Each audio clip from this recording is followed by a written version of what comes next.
آج کی ویڈیو میں ہم ایسی عورتوں کے بارے میں آپ کو بتائیں گے کہ جن کی نمازیں قبول نہیں ہوتی۔ خواتین کے لیے یہ ویڈیو انتہائی اہم ہے۔ ان کو چاہیے کہ وہ خاص طور پر ان باتوں کا خیال رکھیں تاکہ ان کی عبادات ضائع نہ ہوں۔ خود ہی سوچ لیں، اگر کوئی عورت مشقت اٹھاتی ہے اور عبادت کرتی ہے، نماز پڑھتی ہے، لیکن اس کی نماز قبول نہیں ہوتی تو کتنا سخت نقصان ہے۔ یہ عورتیں کون ہیں جن کی نمازیں قبول نہیں ہوتی؟ مکمل تفصیل آپ کو بتائیں گے، لہٰذا ویڈیو کو آخر تک ضرور دیکھیے گا۔ ویڈیو کو لائک اور شیئر کریں، اور ہماری تمام بہنوں اور بھائیوں سے گزارش ہے کہ درود پاک کی برکت سے ہونے والی دعا میں شامل ہونے کے لیے اپنا نام کامنٹ سیکشن میں ضرور لکھیں اور ہماری درود پاک کی محفل کا حصہ بنیں۔ دوستو، سب سے پہلی عورت وہ ہے کہ جو بالغ ہو اور اپنے سر پر دوپٹے کیے بغیر ہی نماز پڑھے۔ ایسی عورت کی نماز نہیں ہوتی، اور حدیث پاک میں یہ بات واضح طور پر بیان ہوئی ہے کہ آپ صلی اللہ علیہ وآلہ وسلم نے فرمایا کہ جب عورت جوان ہو جائے اور سر پر دوپٹے کے بغیر نماز پڑھے تو اس کی نماز نہیں ہوتی۔ اور آپ صلی اللہ علیہ وآلہ وسلم کا ارشاد یوں بھی ہے کہ جو عورت اپنے بالوں کو نہیں ڈھانپتی اس کی نماز قبول نہیں ہوتی۔ تو دوستو، معلوم ہوا کہ ایسی عورت جو بالغہ ہے اور سر پہ دوپٹہ لیے بغیر نماز پڑھتی ہے اس کی نماز نہیں ہوتی۔ مطلب یہ کہ نماز میں عورت کے لیے سر کو دوپٹے سے ڈھانپنے کا حکم ہے تاکہ اس کے بال دکھائی نہ دیں۔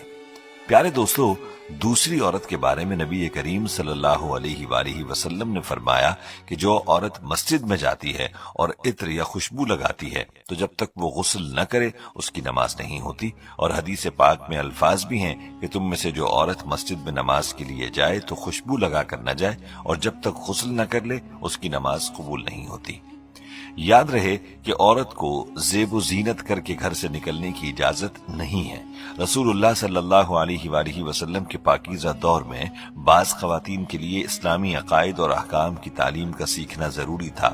اس کی خاطر عورتوں کو مسجد میں آ کر نماز باجماعت ادا کرنے کی اجازت دی گئی تھی، بلکہ بعض احادیث میں آپ صلی اللہ علیہ وآلہ وسلم نے انہیں روکنے سے منع بھی فرمایا، لیکن خود رسول اللہ صلی اللہ علیہ وآلہ وسلم نے عورتوں کے لیے جہاں تک ممکن ہو مخفی مقام پر اور چھپ کر نماز پڑھنے کو پسند فرمایا، اور اسے ان کے لیے مسجد نبوی میں نماز پڑھنے سے بھی زیادہ فضیلت اور ثواب کا باعث بتایا۔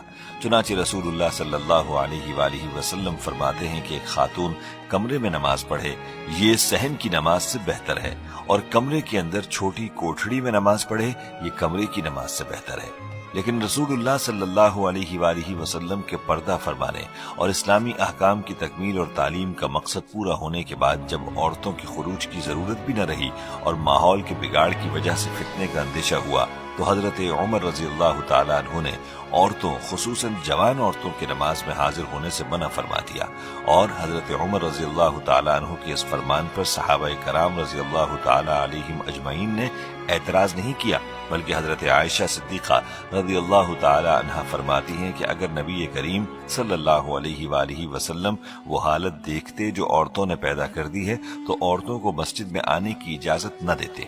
اور موجودہ دور میں فقہا اور علماء نے بھی عورت کی مسجد میں جانے کو انہی وجوہات کی بنیاد پر مکروہ قرار دیا ہے۔ اس لیے دوستو، موجودہ دور میں عورتیں اگرچہ نماز کے لیے مسجد نہیں آتی، لیکن خوشبو لگا کر گھر سے باہر نکلنا بھی ان کے لیے ممنوع ہے۔ عورت کی زیب و زینت صرف اپنے خاوند کے لیے ہونی چاہیے۔ پیارے دوستو، تیسری عورت جس کی نماز قبول نہیں ہوتی وہ عورت ہے جو اپنے خاوند کی نافرمان ہے۔ حدیث پاک میں 3 لوگوں کے بارے میں فرمایا کہ ان لوگوں کی نماز قبول نہیں ہوتی۔ ایک وہ غلام جو اپنے مالک کی اجازت کے بغیر نماز کے لیے دوڑ جائے، اس کی نماز نہیں ہوتی۔ ایک وہ عورت جو اپنے خاوند کو ناراض کر کے رات گزارتی ہے، اس کی نماز نہیں ہوتی۔ اور ایک وہ شخص جس سے نمازی کسی معقول وجہ سے ناراض ہو اور وہ امامت کرائے، اس کی نماز نہیں ہوتی۔ ایک دوسری روایت میں ارشاد ہے کہ 3 لوگوں کی نماز قبول نہیں ہوتی، بلکہ ان کی کوئی نیکی بھی اوپر نہیں جاتی۔ ایک بھاگے ہوئے غلام کی جب تک وہ مالک کے پاس لوٹ کر نہ آ جائے اور اپنے ہاتھ اس کے ہاتھ میں نہ دے دے، دوسری اس عورت کی جس سے اس کا شوہر ناراض ہو، اور تیسرے مست شرابی کی کہ جب تک شراب کا اثر ختم نہ ہو جائے۔ یاد رہے کہ مرد کو اللہ نے عورت پر نگران مقرر کیا ہے، اور والدین کے بعد شوہر ہی کا عورت کے لیے مقام ہے، بلکہ شوہر کے حقوق والدین کے حقوق پر غالب آ جاتے ہیں، جیسا کہ اللہ کے نبی صلی اللہ علیہ وآلہ وسلم نے فرمایا کہ اگر سجدہ تعظیمی جائز ہوتا تو عورت کو حکم ہوتا کہ اپنے خاوند کو سجدہ کرتی،